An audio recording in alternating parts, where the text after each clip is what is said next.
Hello everyone, welcome to Raji home style. నేను మీ రాజేశ్వరి అండి.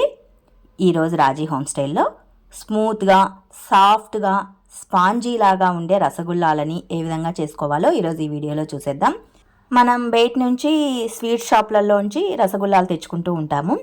Sweet షాప్లో టేస్ట్ అనేది ఎంత బాగుంటుందో ఆ టేస్ట్కి ఏమాత్రం తగ్గకుండా స్వీట్ షాప్ స్టైల్లో ఉండేలాగా, స్పాంజీలాగా, మెత్తగా, సాఫ్ట్గా ఉండేలాగా ఇంట్లోనే మనం రసగుల్లాలను చేసుకోవచ్చండి.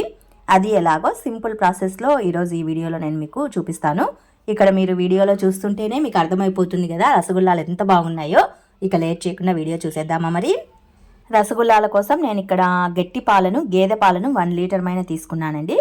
కొలత అయితే కనుక నాకు ఇక్కడ 3 కప్స్ మైన గట్టి పాలు వచ్చేసాయి. నీళ్ళ పాలు కాదండి, గట్టి పాలే. అవి కూడా గేదె పాలు, ప్యాకెట్ పాలు కాదు.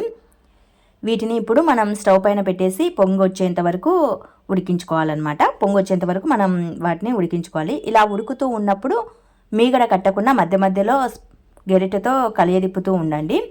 స్టవ్ని మీడియం ఫ్లేమ్లో ఉంచేస్తామంటే అవి చక్కగా మరుగుతూ ఉంటాయి. ఈ లోపల ఒక చిన్ని బౌల్ తీసుకొని ఒక నిమ్మకాయ నుంచి జ్యూస్ని సపరేట్ చేసుకోండి. ఒక నిమ్మకాయ అయితే సరిపోతుంది 1 లీటర్ పాలకి.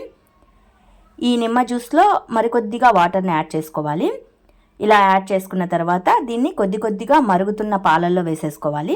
అప్పుడు పాలు అనేవి చక్కగా విరిగిపోతాయి. స్టవ్ని మీడియం ఫ్లేమ్లోనే ఉంచేసి కొద్దిగా నిమ్మ జ్యూస్ని యాడ్ చేసుకుంటూ కలియదిప్పుకుంటూ ఉన్నామంటే పాలు చక్కగా విరిగిపోతాయి.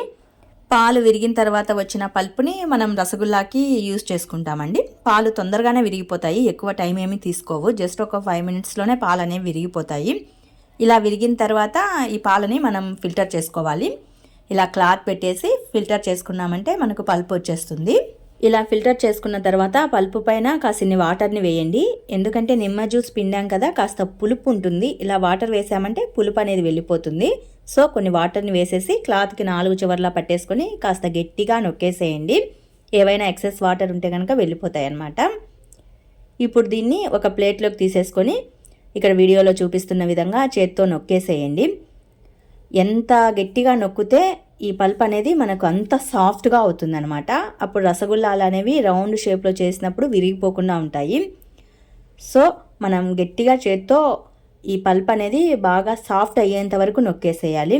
లేదా చేత్తో నలిపేసేయండి. మనం అన్నాన్ని, పెరుగన్నాన్ని ఏ విధంగా గట్టిగా చేత్తో నలిపేస్తామో ఆ విధంగా నలిపేసేయండి. అలా నలిపినా కూడా సరిపోతుంది, మెత్తగా సాఫ్ట్గా అయిపోతుంది. ఇలా కొద్దిసేపు గట్టిగా నలిపేసి మళ్ళీ రౌండ్ షేప్లోకి చేసేసుకొని చిన్ని రౌండ్ బాల్స్ లాగా చేసుకోవాలి. మనకు రసగుల్లాలు ఎంత షేప్లో కావాలో చూసుకొని చేసుకోవాలండి. ఇప్పుడు ఇక్కడ వీడియోలో చూపిస్తున్నట్లు ఈ షేప్ చేసుకున్నామంటే ఇది షుగర్ సిరప్లో వేసి బాల్ చేసినప్పుడు డబల్ అవుతుంది. సో కొద్దిగా చిన్న రౌండ్ షేప్లో ఉండేలాగా చేసుకోవాలి. ఎక్కడ క్రాక్స్ లేకుండా రౌండ్గా గుండ్రంగా చేసుకోవాలన్నమాట. ఈ షేప్ అయితే సరిపోతుంది అని చెప్పేసి నేను కరెక్ట్గా ఈ షేప్లో చేశాను. మరీ పెద్దవి చేసుకోవద్దండి, కాస్త చిన్నవైనా పర్వాలేదు. ఇలా అన్ని క్రాక్స్ లేకుండా రౌండ్స్ బాల్స్ లాగా ఈ విధంగా చుట్టేసుకోవాలి. ఇప్పుడు స్టవ్ పైన ఒక గిన్నె పెట్టేసి వెడల్పాటి గిన్నె పెట్టుకోండి. వెడల్పాటి గిన్నె అయితే రసగుల్లాలకి పర్ఫెక్ట్గా సరిపోతుంది. గుంతపాటిది కాకుండా కాస్త వెడల్పాటిది పెట్టుకోవాలి. ఇందులో మనం ఎన్ని పాలు తీసుకున్నామో ఆ పాలకి సగానికి స్వీట్ సరిపోతుందండి, ఎక్కువ తీసుకోవద్దు. మనం 3 కప్పుల పాలు తీసుకున్నాం కదా, 1.5 కప్పు మైన స్వీట్ అయితే సరిపోతుంది. 1.5 కప్పు మైన షుగర్ తీసుకోవాలి. ఇందులోనే 1.5 కప్పు మైన వాటర్ని కూడా వేసేసుకోండి. ఎంత షుగర్ తీసుకున్నామో అంత వాటర్ని వేసేసుకొని స్టవ్ని మీడియం ఫ్లేమ్లో ఉంచేసి ఇలా షుగర్ సిరప్ లాగా ప్రిపేర్ చేసుకోవాలి. ఇందులో ఇప్పుడు 4-5 యాలకల్ని కచ్చాపచ్చాగా దంచేసి వేసుకోండి, మంచి ఫ్లేవర్ వస్తుంది అనమాట. షుగర్ సిరప్ అనేది ఈ విధంగా బాయిల్ అవుతున్నప్పుడు రౌండ్స్ బాల్స్ లాగా చేసుకున్న రసగుల్లాలని ఇందులో వేసేసుకోవాలి. స్టవ్ని పూర్తిగా లో ఫ్లేమ్లోకి టర్న్ చేసేసుకోండి. మూత పెట్టేసి ఒక 10 నిమిషాల పాటు చక్కగా బాయిల్ కానివ్వాలి. 10 నిమిషాల తర్వాత ఒకసారి 2 సార్లు కలియదిప్పేసుకొని మరో 5 మినిట్స్ పాటు బాయిల్ చేసుకోండి. మొత్తం మీద 15 మినిట్స్ బాయిల్ చేసుకున్నామంటే రసగుల్లాలు చూడండి ఎంత చక్కగా పెద్దగా ఉబ్బికిపోయాయో. లో ఫ్లేమ్లో బాయిల్ చేసుకుంటే ఇలా చక్కగా ఉబ్బికిపోతాయి అన్నమాట. మంచి టేస్టీతో కూడా ఉంటాయి. హై ఫ్లేమ్లో ఉంచొద్దండి. ఈ పాయింట్ని గెస్ అవుట్ చేసుకొని రసగుల్లాలని బాయిల్ చేసుకోండి. ఇలా బాయిల్ అయిన తర్వాత స్టవ్ని ఆఫ్ చేసేసుకొని కాసేపు పక్కన పెట్టేసుకోండి. చక్కగా చల్లారిపోతాయి. చల్లారిపోయిన తర్వాత రసగుల్లాలు ఈ షుగర్ సిరప్ని బాగా అబ్జర్వ్ చేస్తాయి అన్నమాట. కొద్దిసేపు అలా పక్కన పెట్టేస్తే షుగర్ సిరప్ని బాగా అబ్జర్వ్ చేస్తాయి.